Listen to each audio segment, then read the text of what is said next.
I'm Catherine Arndt, the Chief of the VLGA Connect Studio. Welcome to today's episode, brought to you by the VLGA, your councillor support network and the national broadcaster on all things local government. It is TGU time. That stands for the Governance Update, by the way, for those of you who haven't cottoned on. From VLGA Connect, lovely to have you with us. My name is Chris Eddy, and with me I have Julie Reid. Hello, Julie. Hi, Chris, and I'm beaming in from the royal suburbs of Melbourne this morning. It's been a really interesting week, hasn't it? I see your Coronation cupcakes there, and we'll get to that in a second. And good morning to Tony Raunic from Hunt & Hunt Lawyers. G'day, Chris. G'day, Julie. That's an awesome background, Julie. I'm tipping you're a monarchist. I think you're on pretty safe ground there, Tony. So welcome to another edition of the Governance Update. It's been a big week. You might have thought local elections in England last week were the big thing, but I think they were slightly overshadowed by Coronation happenings. Hands up all those who watched the Coronation. I watched bits of it. There wasn't much choice, Chris. Every channel was playing it, I think. Oh, that's where the streaming services come into their own. When you've got 4 or 5 to choose from, Tony, I managed to find something other than the Coronation to watch. But I imagine you watched it all, Julie. Oh, end to end. Wonderful. Pomp and pageantry. Very Love good. it. And I know you've got some interesting information, some stats to share with us a little later on about that. But let's have a look at some of the news that happened closer to home in the last week. And we've had another week and another final report from a municipal monitor. It makes sense. We've had a few of them in place. Most of them have now contributed their final report, this time from Wodonga, where Janet Dorr was the monitor for about 9 months until January. Tony, Julie, had a chance to have a read of this? Oh, look, I just wanted to say it was an interesting report from a CEO's perspective.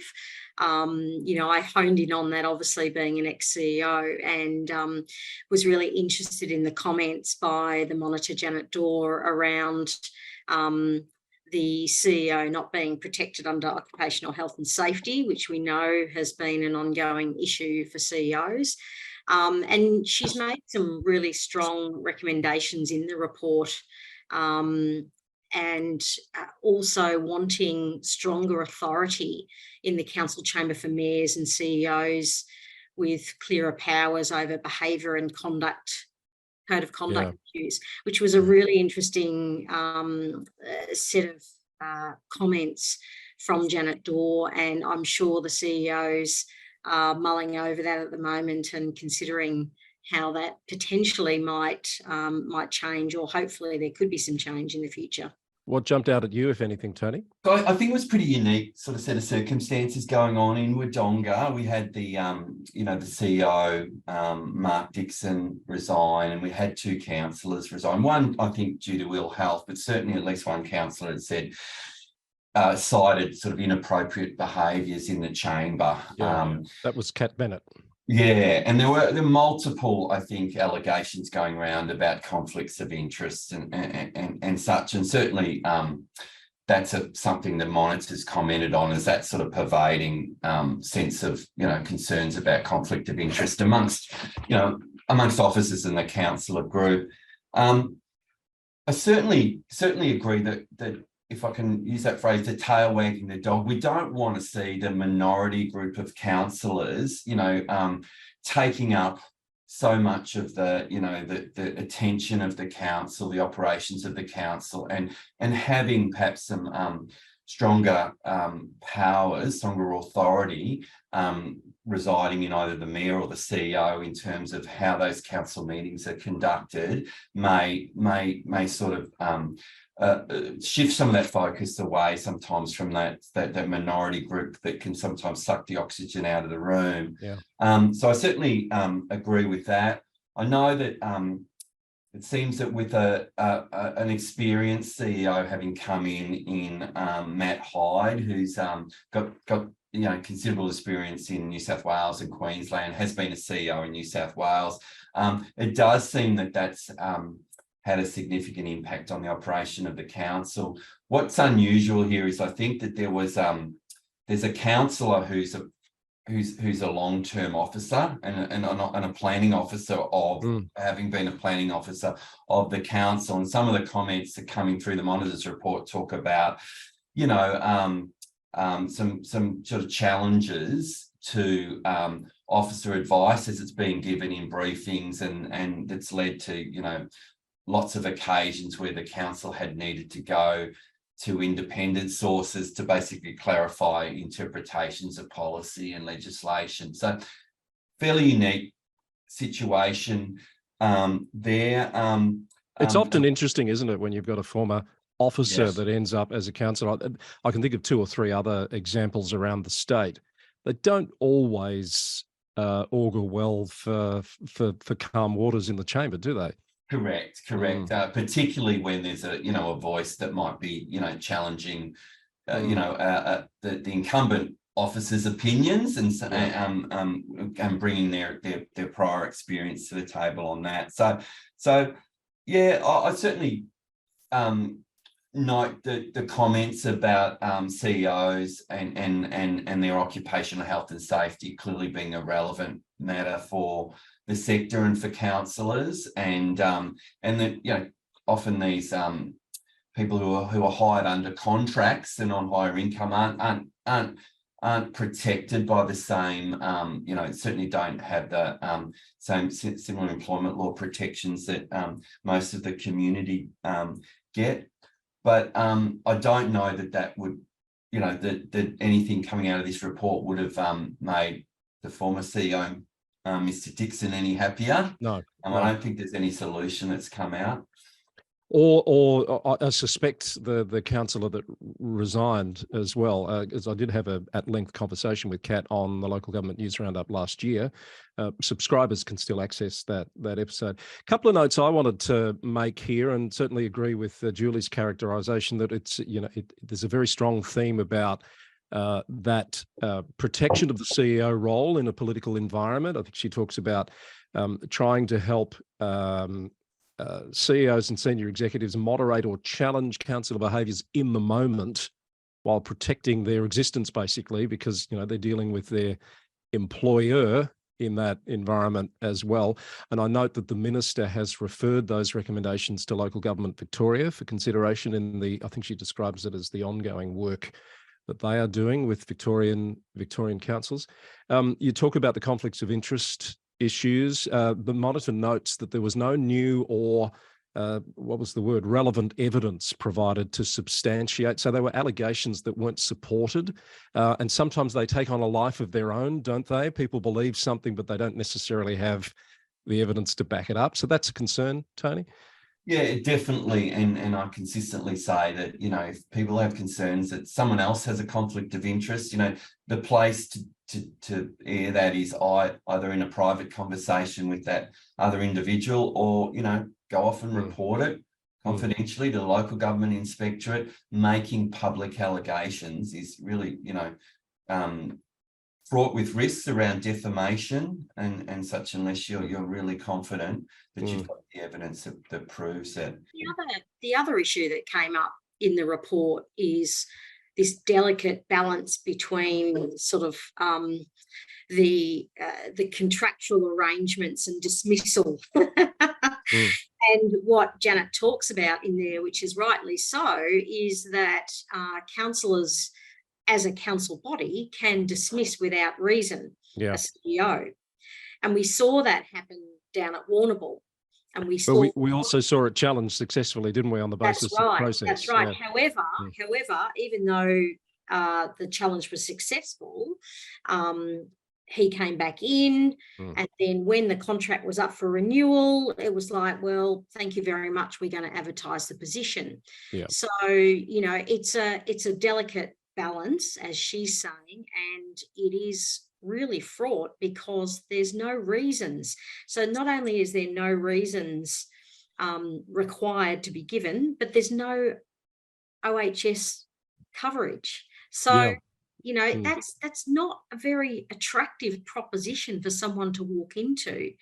You know, we need to be able to have a strong set of, I think, protection for someone walking into a CEO position. Otherwise, people won't want to take up that kind of role. And that's the challenge that we're having really across the sector. It needs to be attractive enough to attract really good candidates. Attract and I don't think attraction is often the problem. It's more the retention. And retain. Yeah. That's right. But Julie, I agree. And often when you do those pros and cons of, you ask that question, why would I want to be a council CEO? Those issues that you've talked about are very much high on the con side of that list. Before we move on from this, and we should, I just don't want to. I want to add a bit of a corollary. One of the councillors at Wodonga has been in the press this week, criticising this report, saying it's light on. It's 5 pages, and has compared it to John Watson's 19-page Darebin report. As Tony says, 2 very different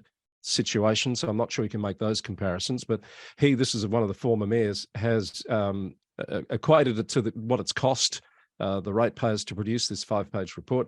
But concerningly, in the reports that I've read, he has said that the situation at Wodonga has deteriorated considerably since the monitor departed in January. So that is a worry, and it's a watch this space, and I'm sure the minister's aware and watching closely as well. Any final comments before we move on? Oh, it'll just be interesting, Chris, to see what the minister does with those recommendations, because they are clear recommendations to her from Janet Dawes. So let's watch that space and see if anything comes out of it. Okay.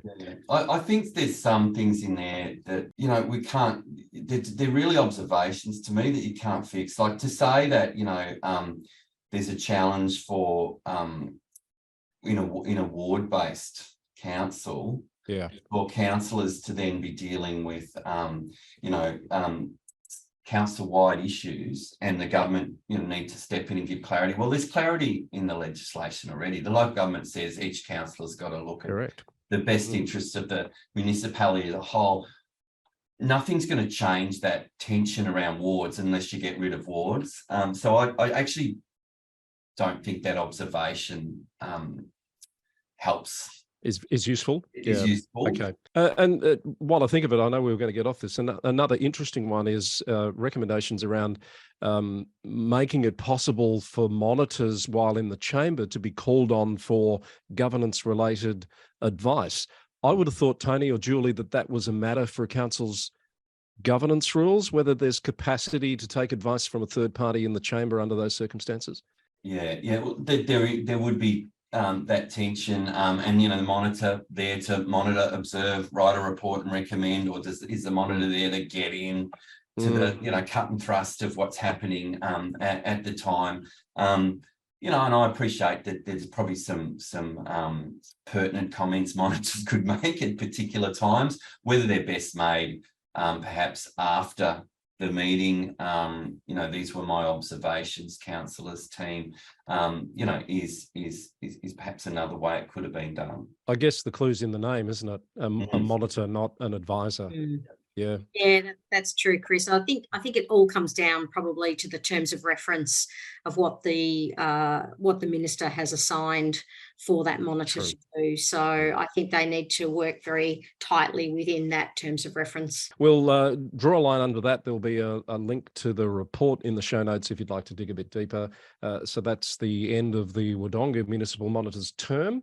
Now let's get back to the issue of disruptions of council meetings. It's not going away, and Yarra Ranges Shire has been one of those affected in recent months, to the point where they closed their public gallery a while back. It's still closed until further notice because of the risk associated with these groups that turn up disrupting council meetings. I think across the state, just an observation, councils are going for their governance rules and looking to see what sort of updates need to be made to deal with these issues.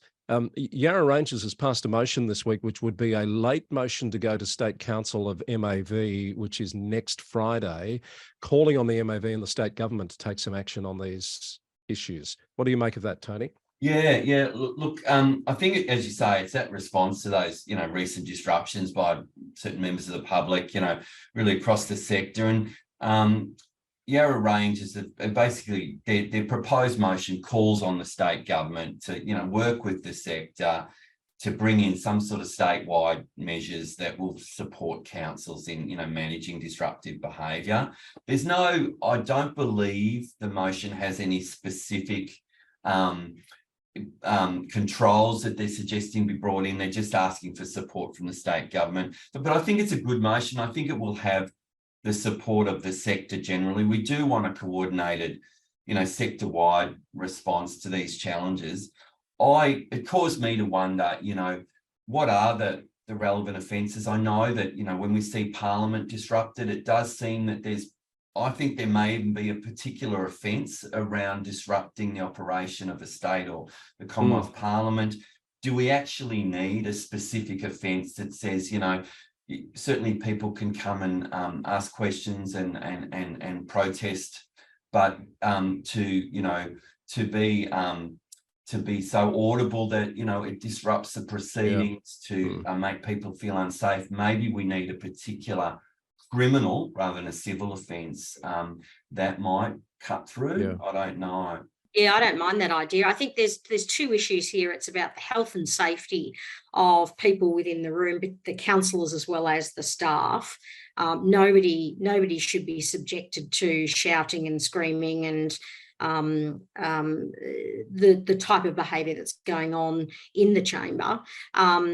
The other thing is the integrity of the council business. I mean, if you've got councillors there that are too concerned to speak up and about an item and debate an item because of fear of being, shot down from members of the community that are shouting and bawling in the chamber, then that's when your integrity and your governance starts to break down, because you're not having that proper debate, you're not having a conversation, and people are living in fear. So there's another element to this, Julie and Tony. Yeah. You talk about that fear in the chamber, but the fear exists before the councillors and the senior officers even get in the chamber, because a lot of the stuff that is happening online in social media groups. I've heard of death threats against councillors and CEOs related to 5G and drag story time events and what have you, threats of violence. Of course, they're going to be fearful when they come into the chamber, not knowing who's going to be in that room and what sort of intent that they might have. So that will stifle debate, and it will stifle, comments about what they're dealing with in front of them. So it's not good for governance. I think that's a fair observation about social media, Chris, and you're right. But it's a phenomenon that is just a much bigger than local government phenomena. What we've seen recently, I think that is the big change is this actual inability for councils to be able to conduct a public meeting. And I think that's probably where there is opportunity for some legislative change that might, allow the police to be able to, not have to prove an assault or not have to prove other particular aspects of some general offences, but just to say, look, there's you're talking over the chair of the meeting, you're preventing a meeting from being conducted, a council meeting. That in itself is an offence. You're getting booked, and maybe we need something like that just as a circuit breaker for this current situation we've got. There's no doubt that the state are supporting through the police force. I know the police have been working with Yarra Rangers and, helping them in, guide their decisions, difficult decisions to close public meetings. I mean, you can hold meetings online now, which is good. So post-COVID, we can work in a different way. So we can still have public meetings, but just no gallery.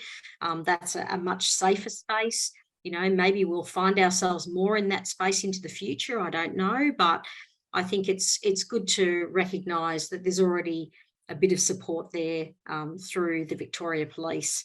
You're right, it's a safer space, but what's the trade-off? The trade-off is Yeah. the transparency, the democratic processes that we've always enjoyed and been able to appreciate, and at the moment that's really under threat. All right, let's see what happens next week. I am aware of at least one more drag time, story time event that's being planned, which I think there's already talk about it being targeted. So there's been a lot of criticism levelled at the councils that cancel those events in recent weeks because they're seen as giving in to the threats.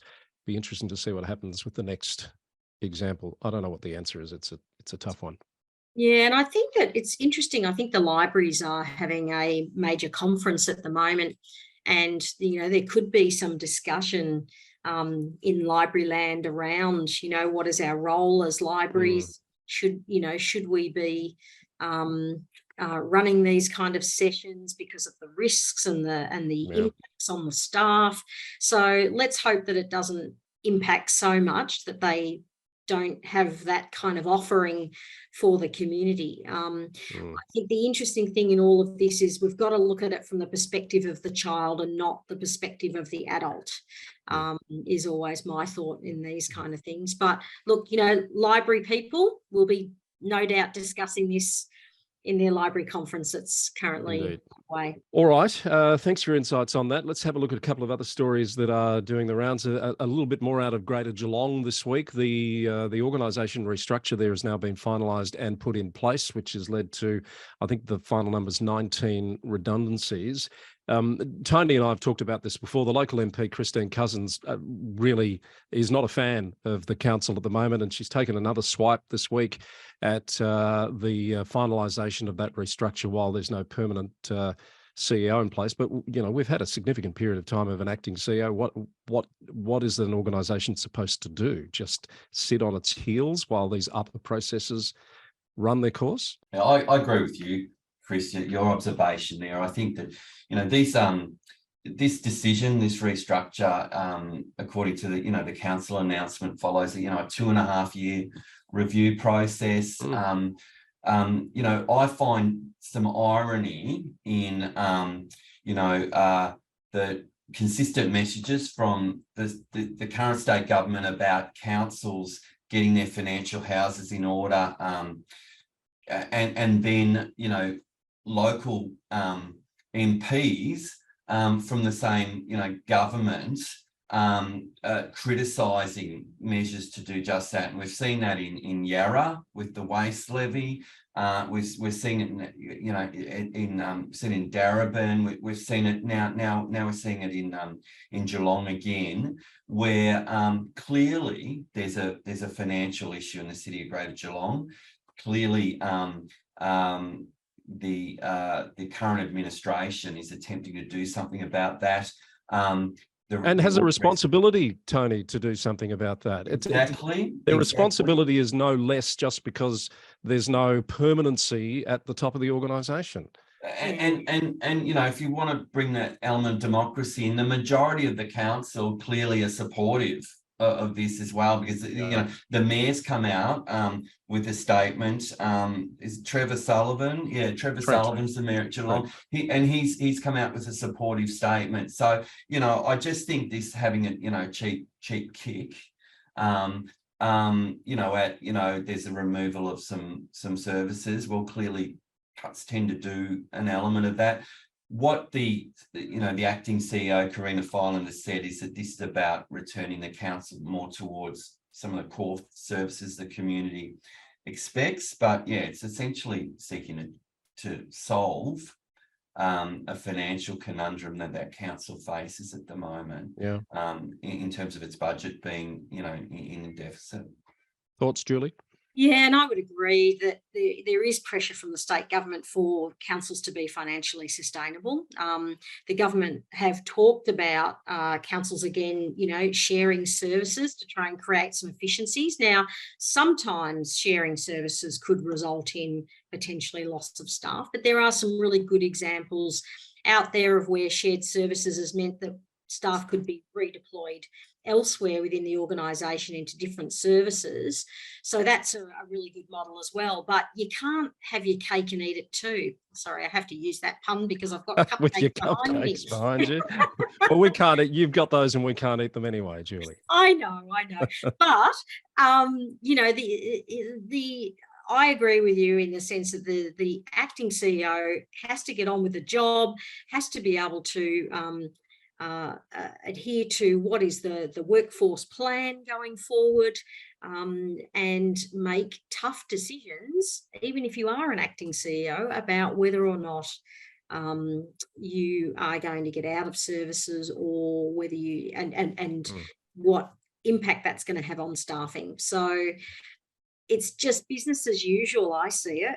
I think we're all in agreement there. Now, on those financial issues, this broke a couple of weeks ago, but there's been a bit more press on it this week.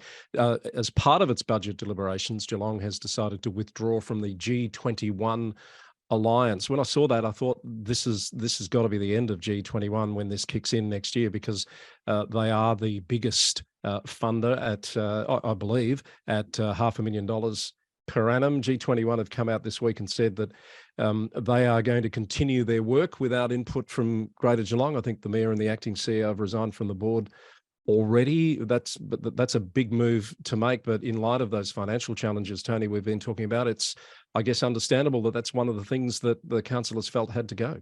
Yeah. Look, that's right. So G21 Alliance, it sort of covers a 5 local government areas from sort of Colac, Otway, Surf Coast, Queenscliff, Golden Plains, and Greater Geelong. I hope I haven't missed one out there. But and Hunt Lawyers are members of G21, I've got to say, because we act for those areas. But yeah, I like you thought, gee, this is what a blow to G21. But Julia Baggio is the CEO there, and she's certainly come out and said, we're going to continue with our work and our advocacy for projects in that area.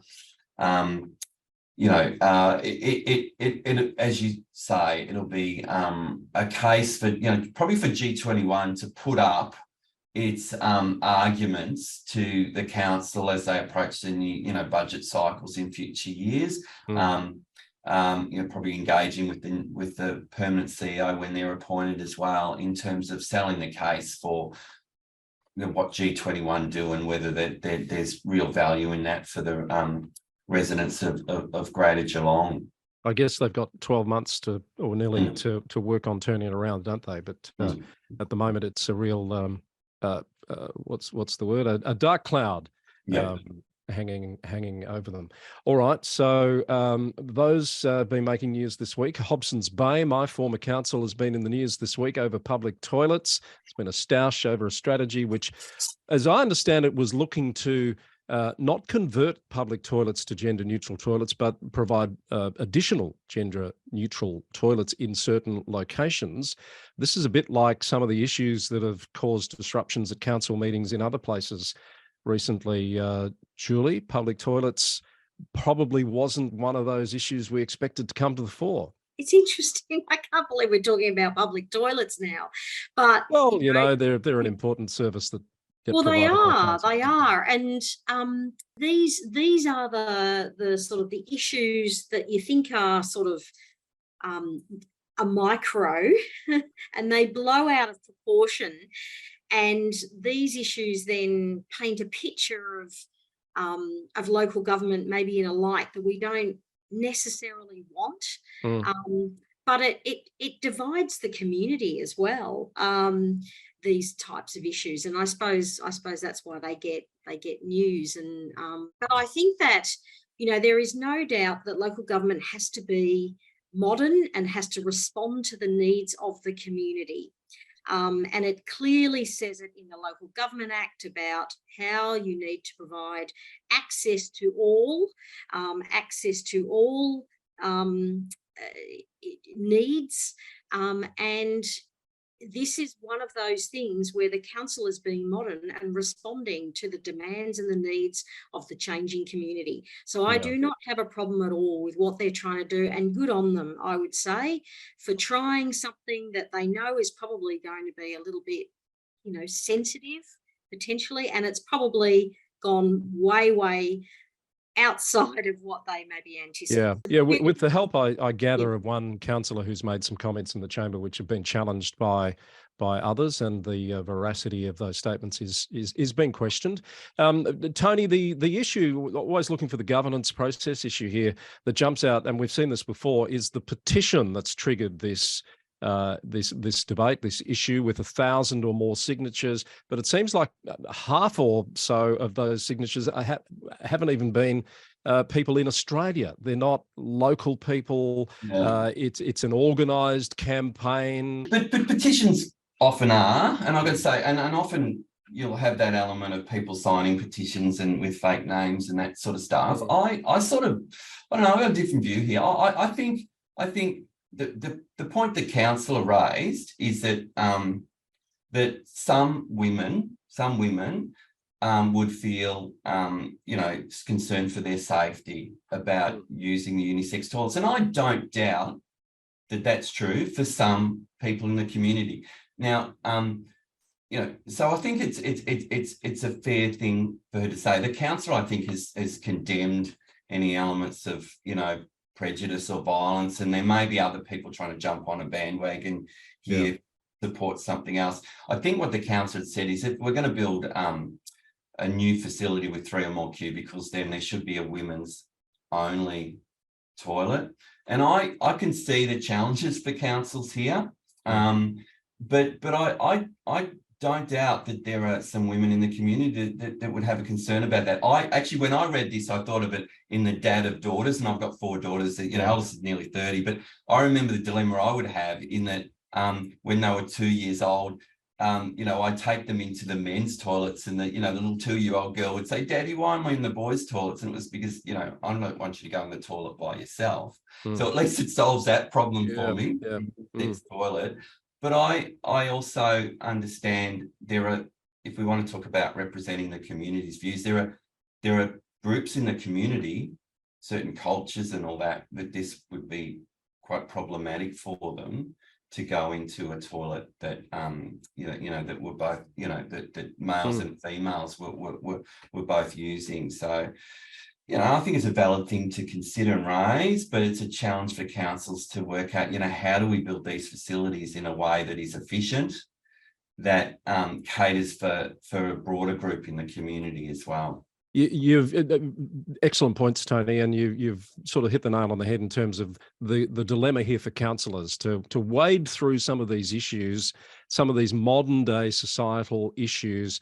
They're not simple. They're not simple solutions. They're wicked problems. I wouldn't want to be a councillor for quids, basically, with these sorts of issues coming across the table these days. All right, we'll leave that one there. The renaming of a creek at Hepburn and Mount Alexander Shires has gone through. We talked about this some months ago. Jim Crow Creek has its origins in racial segregation and anti-black racism. It's finally got a new name, so the Jim Crow Creek name has been consigned to history, Tony. Yeah, I know this patch really well. I've got a bit of local knowledge. So the creek, it runs between Hepburn and Newstead, about 120 k's, and there's these 2 creeks, Sailors Creek and Spring Creek, that sort of converge, and then this creek runs. And the new name for the creek, which is apparently the traditional Aboriginal name, is, and I look at my notes here, Lani Barramal Yaluk, which means home of the Emu Creek. And so, that's that the naming's been through a process with the Place Names Authority and some engagement with the the local Indigenous community. And as you say, the former name, Captain John Hepburn, was one of these sailors that settled in the Hepburn area, and lots of places in that area have sailor names. There's Sailors Falls, Sailors Creek, and he had been to the States in the 1830s, and there was this sort of black minstrel character called Jim Crow, which, as you say, later on, that word was used sort of pejoratively to refer then to the the racial segregation laws in the southern states particularly, and so So over time, a lot of those names have changed. People might know Mount Franklin, Mount Franklin Mineral Water. That also had a similar name. Was named by this Captain John Hepburn. So good stuff for Hepburn Shire Council here, working with the local Indigenous community. Kudos to Brian Hood, the Mayor, Bradley Thomas, the CEO out there.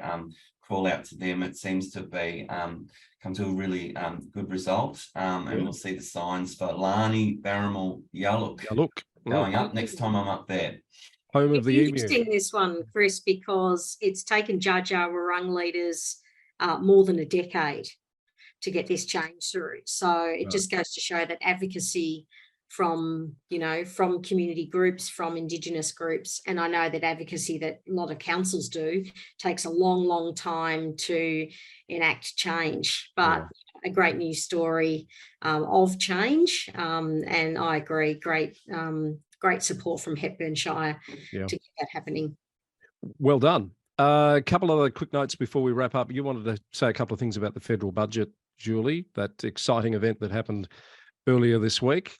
The other exciting event after the coronation. That's right. I think I got caught up in the coronation. I forgot about the budget. But look, the ALGA have actually put out some really interesting information, and we can put this link on our website. But they welcomed the federal government. They said it was a solid investment in the nation's councils, with local government receiving 3.1 million in financial assistance grants over the next 12 months. I think you meant billion. 3.1 billion. Sorry, yes. Billion. Oops. But we still don't have that target of 1% of Commonwealth tax revenue being returned in federal assistance grants, do we? That's right. Unfortunately, that's not. That's been a disappointment, I suppose, that it's gone through. But they have. The Albanese government have actually announced round one of the Growing Regions program, and that's going to kick off from the 5th of July. There's 300 million, I believe, not billion, unfortunately, available for regional infrastructure projects. And look, unfortunately, the local roads and community infrastructure program has not been extended this year, but it's been offset by the 200 million towards the Thriving Suburbs program and 150 million Urban Precincts and Partnerships program, alongside the Growing Regions and Regional Precincts funds. So there are some wins in there. The Roads to Recovery is still quite strong, with 484 million being assigned. The 120 million towards the Black Spot program, and 236 million over 10 years for a flood warning infrastructure for rain gauges. Yeah, that's a big one in Queensland in particular. They're pretty pleased about that. Yeah, I bet they are. And then 10 million for a national waste education campaign, which I thought was good. Hopefully local government will benefit from some of that. So, as always, the sector didn't get everything it was asking for or advocating for through the peak bodies, but got some of it, and the work goes on. And I guess the attention, Tony, now turns to the state budget. That's not far off, is it? Yeah, that's true. Absolutely, that's true. And all power to the sector. Hopefully, we get some of what we want, at least. Yes, well, we'll certainly do a deep dive if we can once we know more about that. Julie's shared with us her coronation cupcakes for the entire episode, for those of you watching on YouTube, and we would be remiss if we didn't let you give us a few stats on how those cupcake papers have been collected and recycled since the big event. Boy, oh boy, Chris, God, what a job that Westminster City Council have had. And I've worked for Westminster City Council. I know how big it is. Right. But what a big job that cleanup. Now, them with their contractor, Veolia, they've collected 39 tonnes of additional recycling and refuse just from the event. Wow. Which is amazing. But in any weekend, they would normally collect 650 tonnes of waste anyway. So, I mean, it's just phenomenal, the amount of work that they do just in that Westminster area. In that area, they actually deposited 50 tonnes of sand. You would have seen some of the sand on the streets if you would have watched it. I noticed these things, you see, Chris. Missed the sand, no. to protect the horses in the parade. So now, look, if I'd known that I was going to see sand being spread in primetime television, I might have watched. well, that's right. You see, you didn't look at it from a local government perspective. What are all those things that go on behind the scenes But that yes, need to be delivered by local government? So now there was more than 100 operatives working across 8 teams, and they worked from 3 a.m. But some of these other figures are amazing. There were 60 people on foot that walked 25 miles, and collectively 300,000 steps were undertaken. So wow. they've been working pretty hard. Just a few more than I do in a typical day. They used 30 vehicles, and sweepers and flushers and bike removal vehicles and gritters and all sorts of stuff. So you've been living and breathing this event, haven't you? I can tell. The job is not done until it's completely cleaned up. So thank you for that, Julia. I should mention that some parts of the media in England have been particularly critical of local councils spending money on coronation celebrations over that long weekend, and they put the cost to taxpayers of being upwards of £150 million, I think was the last thing I read. Massive event obviously comes along very, very rarely, but in the midst of a cost of living crisis, some are understandably saying, is that a wise use of taxpayers' funds? It's interesting, isn't it, that debate about, how much now is central London being in the eye of the world? I would want to know how many more flights have now been booked to go to London because people have been in. That's a good point. The economic benefit from something like that is going to be huge. I'd love to know the stats on that. Will the sand still be there? No, I'll book a flight now. Tony, your thoughts? Well, I watched snippets of it, Chris, but to Julie's horror, I was actually hoping for someone to trip on a gown or a crown to kind of fall off their head at a critical moment. I would have been convinced by that as a former signed up member of the ARM, the Republican movement. But look, I think, to be fair to the new King Charles, I think he was certainly conscious of that issue of challenging times, cost of living, and this is a very much a relatively watered down celebration compared to, if we put the cost of Elizabeth II's coronation in modern terms. This is significantly less, and I think that was the right call by the new king. All right, I think that's enough on the coronation. I think that's possibly enough for TGU for this week. Did you have any, Julie? I know you've got one more thing. I'll come to you in a second. I just want to check if Tony's got anything we haven't covered. Can I just quickly give a shout out to an article caught my eye about homelessness and whether councils should get involved in having more responsibility to tackle this. And I know just for watchers of VLGA Connect that you're reaching out to Leanne Mitchell, who's the author of a report. Leanne is an officer at Brimbank City Council and recipient of a Jack Brockhoff Churchill Scholarship, the fellowship, the Brockhoff Biscuits family.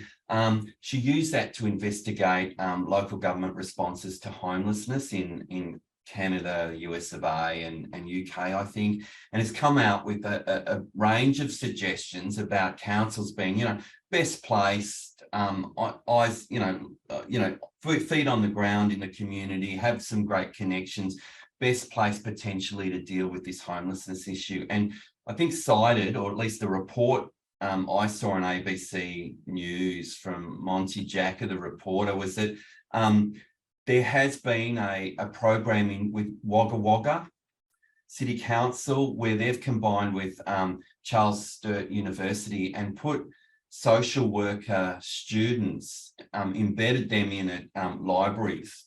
And of course, they're giving people who are sort of challenged by homelessness issues an opportunity to just wander into a library and not have to sort of register and bring Medicare cards and all that sort of stuff. And talk to someone in a library about access to services. I've sort of got mixed views on this. I absolutely agree that local government, we're the closest to the people. We know what's going on in our area, and we've probably got a really great role to play here. My fear is, are we going to see, Commonwealth or state government, get behind a program initially where our sector gears up and then, the funding isn't recurrent, it doesn't increase. And it becomes a cost shift. Yeah, and we ultimately end up bearing a greater proportionate cost as a sector. So we'd be looking for a longer term commitment from those other levels of government to fund this. But I do think that there's a role that we can play, and I'll be really interested to, if you manage to get that interview up with Leanne Mitchell, to watch that, because I think she's made some really poignant comments. Yeah, thanks for bringing that up, Tony. Yes, I've been talking to Leanne. It'll probably be for the Local Government News Roundup podcast because it's got national implications. There will be of interest to a national audience. So probably in the June edition of the Roundup's interview special. So, Julie, I know you've got one final thing to share with us before we wrap up. I know you're worried that I'm not busy enough, Chris, because watching the Coronation, and now I'm going to be tuning in on the 7th of June to the new series of Utopia. So just to reassure you, though, that I am doing work. I am not spending all my time watching TV, but the new season of Utopia is called Shovel Ready and returning to ABC TV on the 7th of June. But rest assured, I've got the 3 W's this month. I'm going to Wellington, Wodonga and Warrnambool. So you are crisscrossing the state. All clean. I am. Yeah, excellent. Good to hear. All right. Thank you, Julie. Now, who's with us next week? Yeah, I can probably find you. Oh, good. Okay. All right. As long as one of you turns up. Thank you both, Julie Reid and Tony Raunic, for your insights as always. Most appreciated. We hope you've enjoyed the program. That's another edition of TGU from VLGA Connect. Don't forget to stay subscribed on YouTube or on your podcast app to catch future episodes. Speaking of, there's an episode we dropped this week with Jonathan Spear, the CEO of Infrastructure Victoria, talking about their massive Home Choices report, one of the biggest research projects of its type that's happened in Australia.